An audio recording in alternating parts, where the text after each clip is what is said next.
brutal to watch. Speedster. It doesn't matter. Oh,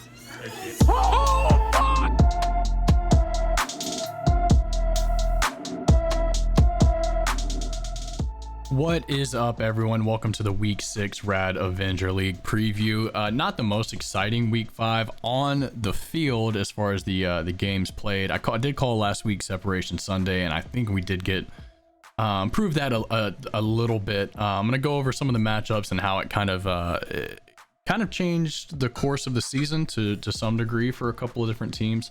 The second place match between myself and Cameron ended up just fucking killing me, but it comes at a huge cost. I'm sure we've all talked about a ton of the injury news that has come around with Devon Achan going down, now being put on IR, and Justin Jefferson. Guess who has both of those? It would be Cameron. Cameron, I talked about it and threw it in Discord, quietly won 4 games in a row after losing week 1 to Wade, who remains in first place. It is Cameron's only loss, but I don't know how he's gonna navigate this going forward. Tim took down Trevor in the bounce back bowl. Both teams started last week in 9th and 10th place, and Tim ended up pulling that one out and maybe hopefully changing the trajectory of his season. Charlie got a much needed win over John, and John is now being sent into another bit of a tailspin, and we'll get to why that is. He's been bitching about it in Discord a little bit with the fall off of Damian Pierce. Ashley somehow miraculously lost against Raleigh after only needing, I think it was like 15 points from Dak Prescott and Jake Ferguson on Sunday night. Didn't get it. And then Andrew, the bounce back of the week, the comeback of the week, won the highest scoring team mini game annoyingly, and handed Wade his first loss, which, it is interesting. Andrew's looking like a lot like he did last year, struggling a little bit, alternating games, sticking around 500, and just building up his team for just make it to the postseason, and anything can happen, especially with Travis Kelce. So where that leaves us as far as rankings, I touched it a little bit, but Wade still sitting in first place, even with his first loss at 4-1. Like I said, his win and Cameron's lone loss, putting him in second place at 4-1 as well on a 4-game winning streak. Andrew jumps into third place at 3-2. Raleigh jumps into fourth place, also at 3-2. Myself at 3-2 as well, drops down 3 spots to fifth place. Having only lost to Raleigh and not playing Andrew, being 0-1 against those two, and I believe they're both 1-1. No, I think Andrew actually is 1-0, which was what put him in third place. Charlie leads the 2-3 squad in 6th place. John in 7th at 2-3 as well. Tim at 2-3 and 8th place. Trevor and Ashley in that order, rounding out the bottom of the league in 9th and 10th place respectively. I'm gonna go ahead and look at the waiver wire moves while I have this all pulled up here. Holy shit. Oh, I clicked depth charts. Damn, I didn't even see you could do this. This is actually kind of fly. Sorry, I just got caught up in this. Transactions, that's what we wanted. A couple big trades happened this week, and we'll talk about those. So the first of which, and what set everything into motion this week, myself and Tim, a straight up one-way trade, Breece Hall for Cooper Kupp. I come in possession of Cooper Kupp, very excited about it, and Tim gets some much needed running back help with both of his running backs going down this week in Breece Hall. And the other big splash trade was Charlie trading Bijan Robinson to Raleigh for Rashad White and Kenneth Walker. So one elite running back for 2 startable running backs. I would lean towards Raleigh winning that trade. But hell, if Rashad White comes on and Kenneth Walker's a reliable starter, maybe not. I mentioned it already. Of course, Andrew won the fucking minigame again because he's a giant piece of shit with the highest scoring team. So we're going to go ahead and get right into the wheel now this week. And let's see what we got.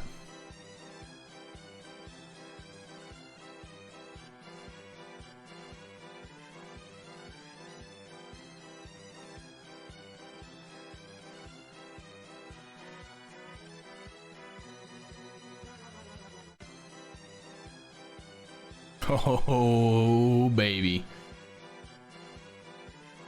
I'm gonna be honest. This is the one that I've been most excited about. Actually, no, I thought it was smallest margin of victory. Either way, super exciting. You know, close games are crazy exciting in general, but when you're, I mean, you know, if you're towards the bottom of the league and don't really have a lot of hope for your team and it's a close game, you know, it's like, do I even win? Do I just want to get the $10? So smallest margin of defeat is going to be the challenge this week. So, you know, try to win impressively. Yeah, that's all the housekeeping. Very, very quick. I don't think there's anything that I missed or that I thought that I would go over. Oh, the Braves are in a tailspin. And I'm super depressed. I'm not crazy focused on this at the moment, especially since I don't have anybody going on Thursday. So all of my energy tonight, will not be put towards Thursday night football until the Braves game is over. And if they lose, none of it will. So let's jump right into the matchups. Fuck it. I'm just going to leave this screen up so you can all see what I see. Why not? By the way, I've done no prep. I've been at work all week, and I had an eye appointment this morning. So I'm recording this at 12:30 on Thursday, which is super, super late for me recording, but fuck it. Here we are. So no prep, just off the hip. And we'll start up with myself and Wade being in first place. Myself being in, what was it? Fifth place, fourth place. I think it's fifth. It's fifth. Very similar record, 3-2. A chance for myself to tie that record and, you know, maybe sneak into one of those top 2 spots. So we talked about the Cooper Kupp trade. Cooper Kupp in his first game back, he had 6 targets on his first drive. Ended up with 12 targets overall, caught 8 of them for 118 yards. And what's very interesting about Cooper Kupp being on my lineup this week specifically is Wade's possession of Puka Nacua. His, you know, counterpart on the other side. There was a lot to do about, you know, is Puka going to keep his pace going when Cooper Kupp comes back? And he absolutely did. He had 11 targets as opposed to Kupp's 12. So, you know, he's right there as far as target share goes. Only had 7 catches out of those 11 targets, but he did score a touchdown to kind of keep his scoring right in line. Cooper Kupp had 15.8. Puka Nacua actually outscored him with the touchdown at 16.6, but got a lot of proof that there is definitely enough to go around for 2 elite wide receivers in that offense, especially as long as Matt Stafford stays healthy and stays, you know, in the good-ish to elite-ish category, with his, you know, with his arm, with his shoulder, and with his fucking age, his geriatric ass. Big news this week for Wade. Austin Eckler is saying he's 99% going to play. So he finally gets him back after the bye week. Justin Herbert also dealing on my end with I think it was a broken middle finger, maybe a sprained middle finger. But it looks like he's not going to miss any time. He had the bye week to get over it, and he should be fine. And it's really interesting this game to see what will happen with the Cowboys in the wake of that 49ers loss. Can they have a bounce back and go out there and beat a very, very good Chargers team? Especially can that defense show back up after they just got rocked by the 49ers and gave up, what was it, 42 points? You know, we'll see how that plays out. What I'm most excited about for my team, though, is assuming that Dallas has a bounce back. I mean, they literally can't be as bad as they were, and the Chargers secondary is dog poopy. So I am very excited about CeeDee Lamb, especially when you talk about Cooper Kupp being added to the lineup. I think all of a sudden, at least for this week, the weakness on my team shifts from wide receiver to that being a strength. CeeDee Lamb, Cooper Kupp, Nico Collins, rounding out that squad, and we'll see. I'm fairly confident Nico will make the starting lineup by Sunday. He's been too good this year to bench, honestly. But Brandon Ayuk is sitting down there right in my face, so we'll see if he ends up in the starting lineup by the end of the week. But I think those are really the only 2 options. Where I kind of fall off this week is obviously trading Breece Hall and trying to find an RB2. Aaron Jones being on a bye and even then being injured still with that hamstring leaves me a little bit nervous. On the other side for Wade, obviously his big strength and the big question mark is Austin Eckler's health. We already said he's going to play. Is he 100%? And does that Dallas defense show the fuck back up? Who knows? But his big come up this week, obviously I talked about Justin Jefferson being put on IR, opening the door for Jordan Addison to kind of take over the lead receiver role. And he gets a very, very piss poor Chicago Bears defense and what could shockingly be a shootout. The Bears versus the Vikings. I don't even know if it's shocking at this point. The Bears offenses looked really good against some really bad defenses the last couple of weeks. And the Vikings are another bad defense, and the Bears are also a bad defense, and Kirk Cousins has been slinging the ball. So I do think Jordan Addison could put together a very big Justin Jefferson realm week. I don't think he's going to do, be what he was. Obviously, one is. But I think he could have that type of production. And then Devontae Adams against New England in the Josh McDaniels kind of revenge game, maybe Bill Belichick revenge game, the Chandler Jones revenge game, RIP, from last year where he absolutely buried Mac Jones. The one thing I got to worry about here from Devontae Adams, if I'm Wade, is the Patriots can't score. The Patriots suck. So, how long is that Raiders run game or Raiders passing game really going to stay open? I do tend to think they lean a little bit more into Josh Jacobs, try to get him going, get up early, melt some clock. But Devontae Adams is just a production machine. So, I don't think it's a crazy worry, but something to keep an eye on. As far as predicting a winner here, I said this last week that I love my matchups. That turned out to be, actually, no, I said I hated my matchups last week. I did hate my matchups. I liked a couple of them, but they were more from, bench role players. I like my matchups this week. I do think Wade has great matchups as well. The scariest one, Jalen Hurts against the Jets. The Jets are kind of coming on a little bit, and they do have the D-line to kind of stand up against the run game a little bit. And more importantly, they have the defensive line to actually get after Jalen Hurts a little bit, but that rarely works for any team.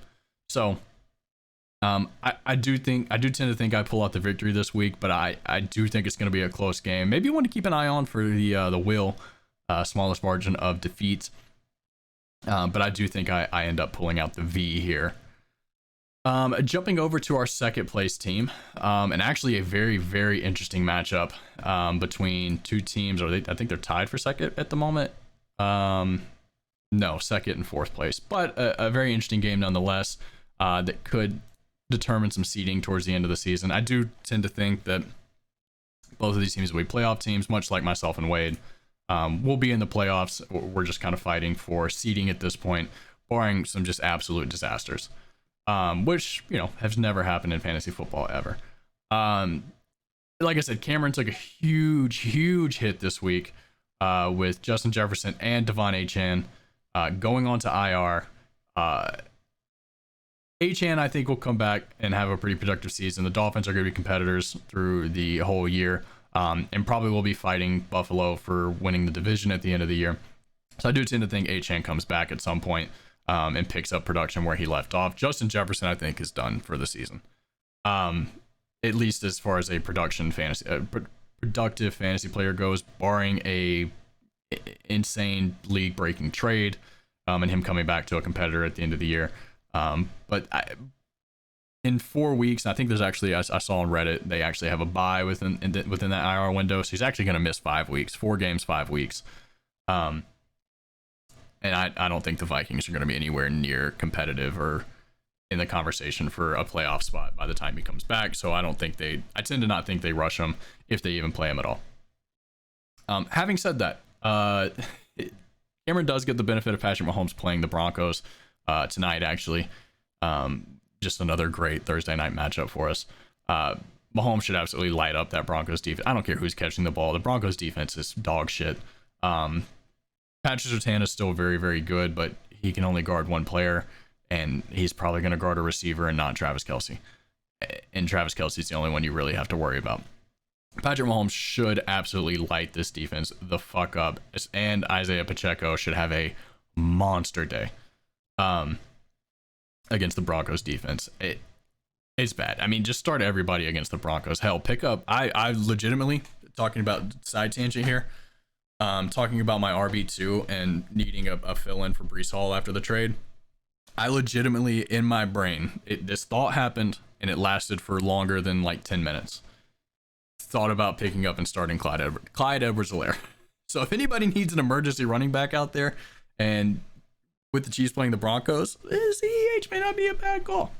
The only reason I didn't is because he plays tonight. If that game was on Sunday night or Sunday afternoon, I think I would have picked him up and had him in my thoughts for a little while.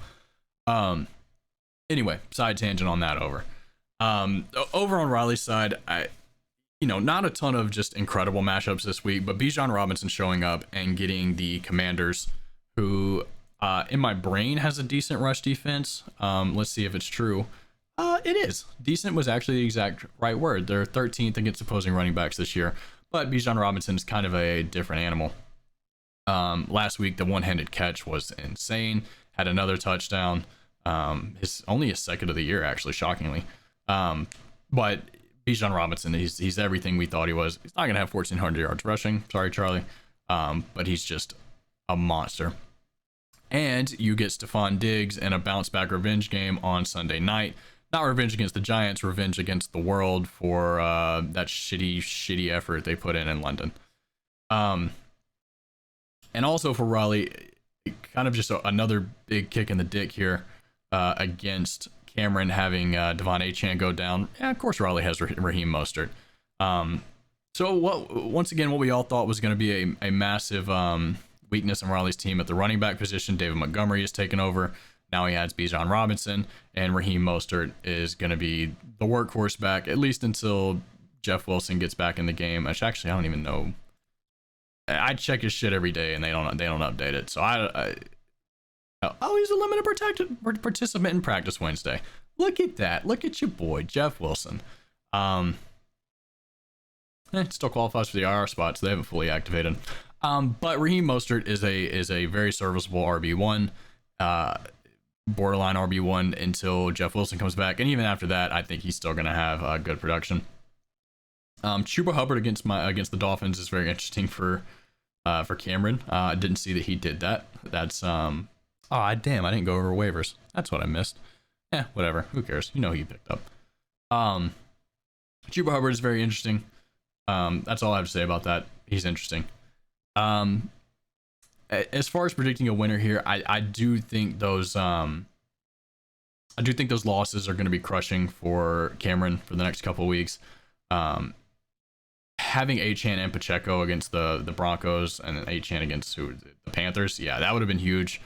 And I think that would have been enough to get him the win. I do think Raleigh has a couple more weeks of great production ahead of him until the Dolphins either get Jeff Wilson back or get Achane back, whichever happens first. And then, holy shit. Raleigh, how long have you had Kyler Murray in your IR spot? What the fuck? Dude, what the fuck? That's very funny. I mean, it makes sense. It was stupid that I thought no one had him, but I don't know. That's very funny. Anyway, I think Raleigh wins this. I think the injuries are too far to overcome for Cameron. I don't even know what order we're going in at this point. Let's just go with John and Andrew because they're right there. John has had a rough go of it. Anthony Richardson is on IR now. I missed him talking about the injury news. Jahmyr Gibbs has missed a game, and even when he's playing, like, is he really? The Lions spent a first round pick on him and don't play him. I don't get it. Maybe he sucks. I said that last week. Maybe he just sucks and they know it. Damian Pierce has not had the production that we all thought he would going into the season. He's definitely still the lead back in Houston, but he's just only one touchdown. Only 2 games over 40 yards rushing. It had some decent receiving production, but I mean, it hasn't been, the plug and play RB1 that we or even RB2 that we thought he would be. And we've talked about Garrett Wilson having to deal with Zach Wilson throwing in the ball. Every time he catches a ball, it's incredible. He's so fucking good, but even Zach Wilson playing as well as he is, it's just, I don't know what you do. And he's starting Hollywood Brown and Gabe Davis. Yikes. Yeah, sure is. I'm sorry, John. maybe they have a big week. I don't know what to tell you. Kyron Williams plays the Cardinals. That's nice. Bottom of the league in rush defense. So that's a big positive for you. I'm really happy for you there. Joe Burrow was back last week, just lighting up this Cardinals defense. Jamar Chase throwing 3 touchdowns, all to Jamar Chase. So Joe Burrow looks like he's finally healthy. He said he was the healthiest he's felt all year. And now he gets a bottom third of the league, Seattle pass defense. I expect him to have a typical Joe Burrow week, 20 to 25 points, somewhere in there. I think the days of him being sub 10, actually shocked that they only are projecting Kirk Cousins 18 points against the Bears. Something to keep an eye on there. Alvin Kamara is kind of back. What did he do last week? 80 yards against New England. Oh yeah, and he gets Houston this week. Yeah, he's probably gonna have a pretty solid week. Tony Pollard against the just poorest Chargers defense once again.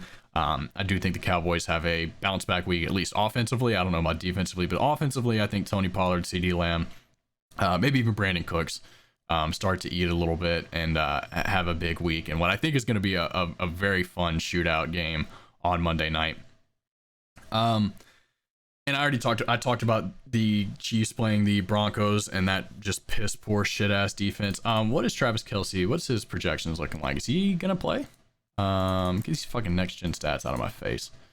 Trending towards playing on Thursday. So, we'll see if he's got him on a pitch count. I think a lot of game script is gonna go not in favor of Travis Kelce. I don't think the Chiefs should have a problem. Hell, they could run the ball 82 times, I think, and kill the Broncos.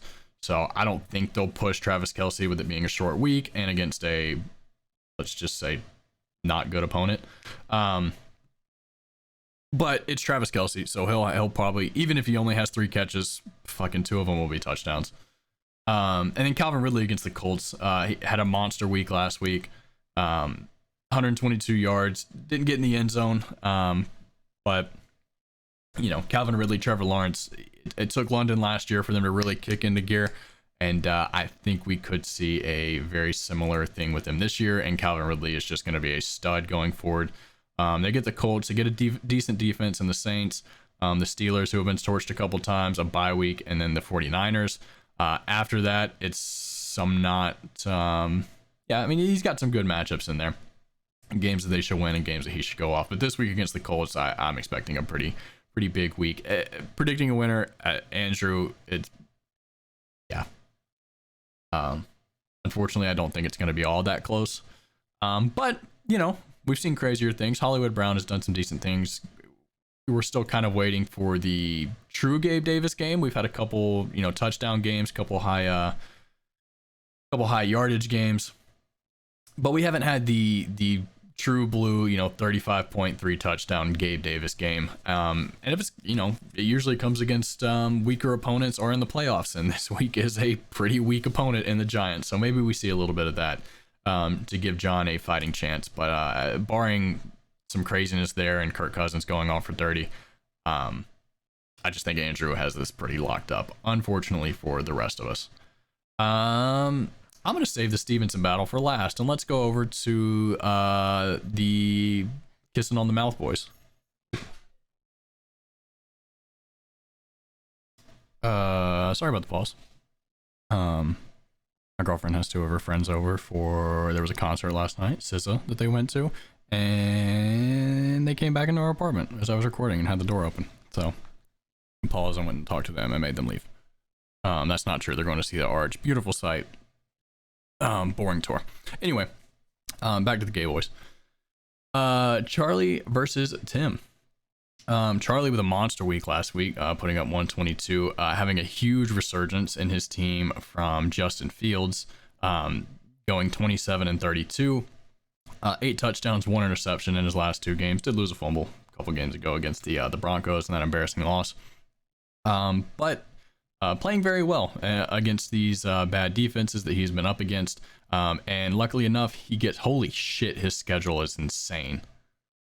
Holy fuck. He's going Vikings, Raiders, Chargers, Saints are solid defense, Panthers, Lions are a good defense, but exploitable. And then he gets the Vikings again, all before the week 13 bye. Justin Fields could be in for a run. And then he gets the Lions again, which once again, exploitable. He doesn't play like a true, like bona fide good defense until week 15 against the Browns. That's actually crazy. He's got such an insane schedule coming up, and Charlie desperately needs it. Charlie's sitting at 2-3 in 6th place. As I said, has now lost Bijan Robinson to Raleigh. Does get to plug in Kenneth Walker, who is playing the Bengals this week. I mean, you know, nothing really special to say about that matchup. Yeah, right, middle of the league against running backs. So, but he's been productive. 5 touchdowns in his last 3 games. Of course, the bye week last week, but 5 touchdowns in his last 3 games is pretty crazy. Didn't realize he was doing all that. And then Rachaad White, we'll see what he turns into the rest of the season. He hasn't exactly been the epitome of efficiency. Had one good game, and of course it was against the Bears in week 2. Coming off the bye though, gets Detroit, who, as far as a rush defense, has been pretty solid. That line's been really good with Aiden Hutchinson and the rest of the fellas there. But we'll see what he becomes throughout the rest of the season. Where Charlie tends to struggle is going to be in the wide receivers, especially this week. Tyler Boyd gets a decent matchup in the Seahawks, but it's the same thing we always talk about Tyler Boyd. He's third fiddle there. Even with T. Higgins out last week, Jamar Chase just popped the fuck off. Everything was going to him. And with T. Higgins probably back this week, I think. I don't see how you can keep trotting Tyler Boyd out there. Hell, I might even take a shot on Josh Palmer and see what the fuck happens. Deebo Samuel had a pretty solid game last week. Exactly 10 points. It was against a stout defense, and he gets a better one this week. Ayuk is still the guy out there as far as receiving production, and obviously McCaffrey is dominating touches out of the backfield. So I don't really know where Deebo and Kittle slot into this offense. They obviously had pretty solid weeks. Kittle having a tight end 1 week with 3 touchdowns. But we see this every year where Deebo and Kittle will have 2 or 3 games a year where they take over, and then the rest is McCaffrey, Ayuk, and whoever the hell else is running the football out of the backfield. And then DeAndre Hopkins finally woke up. He joined the 2023 season, 140 yards. Ryan Tannehill remembered that he has the ability to be the best wide receiver in football. Obviously a little bit past his prime, but still, top 10, top 5 wide receiver when he's, getting fed the ball. On the other side for Tim, Josh Allen, I think, goes nuclear this week. I talked about it with Stephon Diggs, but bad defense in prime time, coming off of a bad loss. Even in a bad loss, he had 27 points. A rushing touchdown really helped out with that. A couple through the air. I think he goes crazy this week. Tim's new toy, shiny new toy in Breece Hall. We saw exactly what he can do and what made him, what looked like the steal of the draft last year until he went down with the ACL. What was it, an 82-yard touchdown, 72-yard touchdown, a long-ass touchdown. Was awesome to watch. Of course, he did it for me. I was so excited. But that was against the piss poor Denver rush defense. Gets a much better rush defense and just defense overall this week with Philly. So it'll be very interesting to see if he can continue that type of production. We saw in week 1 against a good Bills defense that he is kind of capable of popping a couple runs there, even with fewer touches that he had in week 1. So I don't think he's going to get absolutely stuffed at the line. But I don't think the consistent, 8 to 10 yard rushes that he was getting against Denver are going to be there. And even we saw a little bit with Dallas in week 2. Only had 9 yards. Granted, once again, that was on 4 carries, and he'll have a lot more this game. But that is kind of more of the comp that I would expect to see, unless Zach Wilson really has improved that much. And that we'll find out if it was just 2 bad secondaries or if he's actually good, and can open things up for Breece Hall in the middle. Tyreek Hill, I mean, I don't need to talk about him. He's playing a bad defense, but he's on his even week game, which probably means he's going to be around 10 points and not in the 30s like he has been on odd weeks. Amon-Ra missed last week, and now gets to go up against decent Bucks defense in Tampa Bay. It's Amon-Ra. He's so consistent every single week. He's gonna get his. Jameson Williams is back there to open things up a little bit for him over the middle. Having that deep threat in Jameson Williams. So I do think that helps him out and gets him a little more open. And Sam Laporta now looking like the steal of the draft. Tight end 1, coming off a 2 touchdown week. It's been so consistent, which is so important at the tight end position. And anytime you can get, hell, over 10 points from a tight end, you're thrilled, unless his name is Travis Kelce. So big week from Sam Laporta. Last week, I think he tends to carry that out a little bit. And the Lions just have weapons. I mean, it's crazy. David Montgomery, Jameer, hell, their first round pick is not getting touches. Oh, well, I guess one of them is. But yikes. And then Mike Evans against a, whatever, Detroit defense. Against a whatever. Oh, yeah, whatever Detroit defense. How's our secondary been looking? Bad. So that's exciting for Mike Evans. If he gets to play, he does have a questionable tag. What's going on with him? Is not practicing Thursday, so maybe not Mike Evans. If he can't go, I imagine if Tank Dell is up, which it looks like he's not going to be. Tajay Spears is not bad. Javonte Williams is yikes, but you got to play him on Thursday. That's really interesting. I don't know what direction Tim goes. Jaleel McLaughlin maybe. I really just don't know what direction Tim goes if Mike Evans is not going to play. And especially if he waits till Sunday to make that call, and Sunday at 4:25 specifically, and then he's stuck with Tutu Atwell, that could make this game actually very interesting. Which gives me another conditional game pick. Haven't done one of those. I don't think I've done one of those this year. Conditional pick. If Mike Evans plays, Tim wins. If Mike Evans doesn't play, I think Charlie gets the best of him. That's the official prediction, all contingent on whether Mike Evans suits up. So I'm making that prediction before, but that call will not be made probably until later Sunday afternoon. And now we have our game of the week. Trevor versus Ashley. 1-4, both on 3-game skids. I mean, I don't even know what to say. And what's crazy is these teams, if you just look at them, if you just put them on paper, take away any, injury designation or whatever, just put them on paper, the teams look really good. I don't love having to start Dak Prescott, but I think against the Chargers, he has a great week. And, if Deshaun Watson ever remembers how to play football, he's there. Jonathan Taylor, Saquon Barkley is just disgusting to have both on one team. You would have thought a year and a half ago.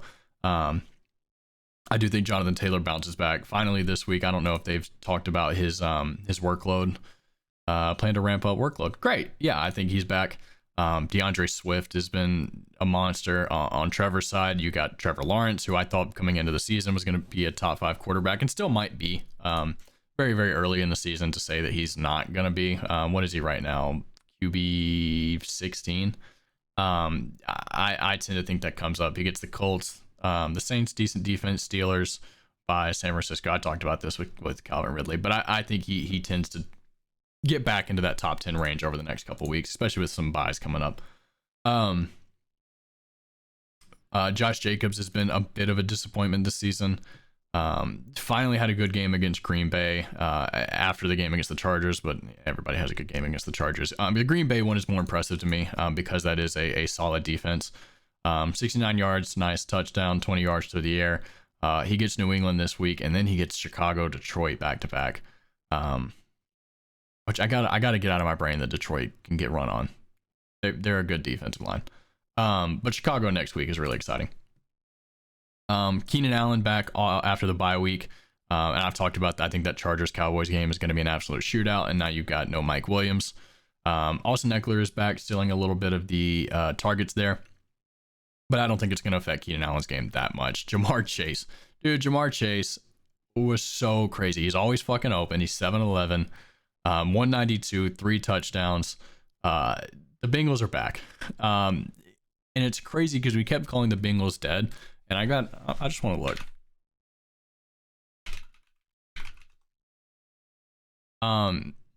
The entire AFC North had a chance to bury the Bengals. and they didn't. They're all now within a game of each other. You had the Bengals just flopping around for a couple weeks, really with some time to do some damage here, and they just didn't. And it's left the door wide open for the Bengals to get hot, get on a run with Joe Burrow, win that division again, and make a deep run in the playoffs. It's going to just happen every year. I think we're just stuck with this reality. The Bengals are going to suck weeks 1 through 4, and if you draft them, you're just going to have to deal with it for a little bit until they figure it the fuck out. Derrick Henry has been not efficient at all this year. He had one good game against Cincinnati, 122 yards and a touchdown. Has had a couple touchdowns early in the year, but he's getting snaps taken by Tajay Spears, and he just hasn't looked great. Hasn't looked like the king of old. It's really been the inconsistency and the just yards. It just doesn't look like it used to. But he's still a solid running back to have, and you got him in the second round. Pairing him with Josh Jacobs and ETN is a solid running back core. It's deja vu all over again for Trevor. This team is very good. It's insanely good. Maybe even scary good. But at what point, you get off to a slow start, and at what, can you turn it around? With the 16 playoff, he's got a lot better chance than he did last year. And it's not like everybody's just, pulling away from him crazy. He's only a game behind being in the playoff picture. But he's got to start picking up wins and fast. And same for Ashley. I think this is win or go home for both of these teams. I think this is essentially, and once again, it's still early. Both teams can turn it around, but I think we can pencil this in as an elimination game. If you start 1-5, your best hope is going on a 7-game run and finishing 8-5, which would get you in the playoffs. But how many teams are winning 7 games in a row? I don't think any. I don't think the best teams are winning 7 games in a row. It took a miracle run from Raleigh, having Derrick Henry, Jamar Chase, and Cooper Kupp to hit that mark, and even then the wheels fall off and he didn't win. So I think this week is a must win for both teams. Having said that, I do think the matchups favor Trevor, and I think the Jonathan Taylor holdout was just a little bit too long for Ashley this year. I think the makeup of this team is here to go on a run, especially if Kyle Pitts can consistently figure the fuck out like he did last week. But I think it's going to be too little too late. She's going to drop to 1-5. But she is going to play spoiler to a lot of teams this year. And that's something that everybody's going to have to keep an eye on. Not me, because I don't play her again. But I think that's something to be interested in going forward. Is I think Ashley does pick up some wins going into the end of the year, but I think it just, once again, it's just too little too late. So that's it. Sorry about the break. I think this video was my longest one of the season, 45 minutes. That's what happens when I don't prep and just start rambling on. Good luck this week, everyone. Good luck tonight if you have Chiefs or Broncos playing. I'm sorry you have to watch that game. Once again, I will be popping off in Discord in the Diamond Club channel once the Braves kick off. And if they lose, this may be the last weekly preview we ever get. Good luck.